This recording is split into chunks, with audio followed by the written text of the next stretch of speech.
Nabi memanggil Bilal bin Abi Rabah. Bilal, mari kemari. Ada apa ya Rasulullah?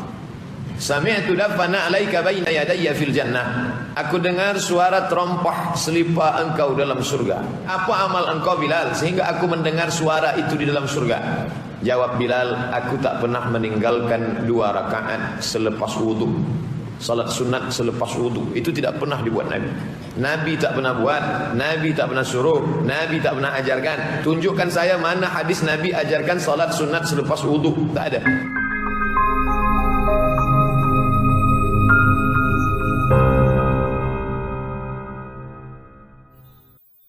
Salat sunnah wudu, saya perlu ingatkan, hadis yang kita bahas ini menjelaskan tentang dianjurkannya salat sunnah apa?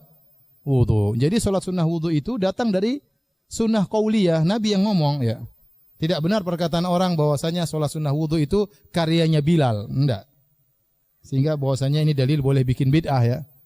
Yang jelas Nabi bertanya kepada Bilal, Bilal, saya mendengar suara terompahmu di surga. Amalan apa yang kau lakukan? Bilal mengatakan, amalan yang saya andalkan adalah salat sunnah apa? Wudu. Bilal tidak sedang mengatakan, saya punya bid'ah baru ya Rasulullah, Anda enggak tahu.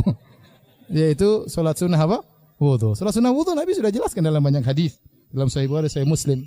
Itu bukan perkara yang karya Bilal, bukan kreatornya adalah Bilal. Tidak, memang Nabi sudah sampaikan ya.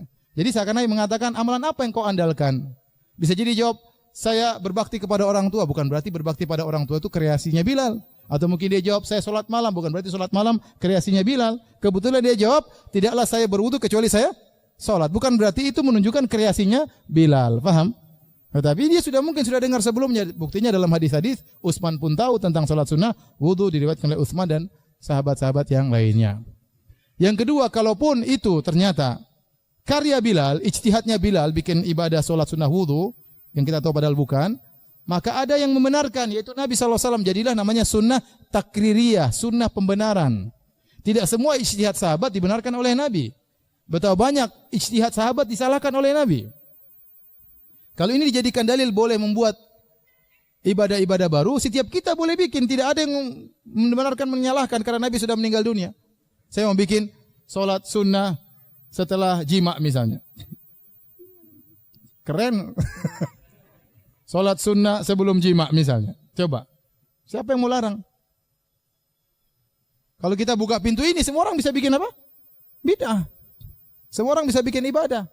Seperti Rebu Wekasan. Ada seorang ustadz yang jawab, karena itu ilhamnya seorang alim. Katanya hari Rabu minggu sekian dari bulan-bulan ini akan ada bencana. Makanya setiap tahun ada sholat namanya Rebu Wekasan. Tapi kalau ada orang alim lagi yang lain bilang, saya dapat ilham. Setiap malam minggu pada maghrib ada bencana.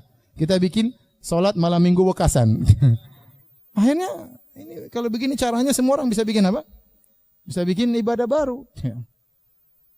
Yang benar sebagian sahabat berijtihad, namun Nabi menilai. Kalau benar Nabi benarkan jadilah syariat, kalau Nabi salahkan tidak jadi syariat. Seperti sahabat yang mengatakan saya akan sholat malam terus menerus tidak tidur, Nabi tegur. Saya akan meninggalkan wanita untuk bisa beribadah, Nabi tegur, disalahkan oleh Nabi sallallahu alaihi wasallam.